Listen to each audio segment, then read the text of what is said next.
Ce résumé est l'œuvre de M. Guy Célesson. Le système monde, des espaces interdépendants. La mondialisation, depuis les années 1950, décrit un processus d'intensification des échanges à l'échelle mondiale, résultant d'une logique économique libérale et de la circulation des biens, des personnes et des idées.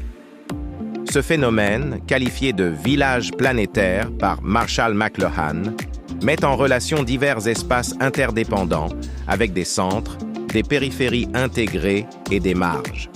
Le monde actuel est polycentrique avec, d'un côté, les centres constitués par les pays développés du Nord, 20% de la population, 80% des richesses mondiales, dominés par la triade, États-Unis, UE, Japon.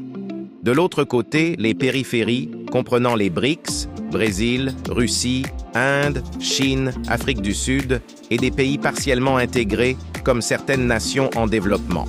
Les marges, quant à elles, sont des espaces exclus comme la Corée du Nord ou l'Antarctique. Les facteurs de la mondialisation sont multiples.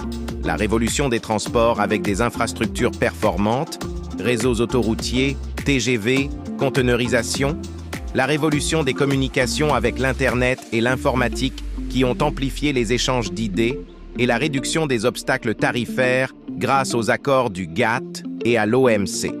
Les acteurs principaux de la mondialisation sont les États, les organisations internationales, BM, FMI, OMC, les organisations économiques régionales et les firmes multinationales qui orientent les flux économiques.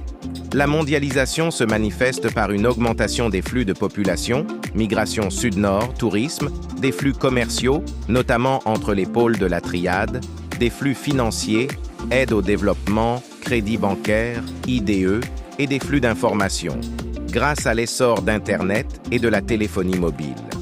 Les conséquences de la mondialisation sont multiples. Sur le plan économique, elle entraîne une forte croissance mondiale, mais génère des inégalités. Sur l'environnement, la mondialisation est responsable de graves problèmes tels que les émissions de gaz à effet de serre et la dégradation des écosystèmes. En conclusion, le système monde est un réseau complexe d'échanges économiques, humains et culturels qui interconnectent les nations tout en renforçant l'interdépendance globale.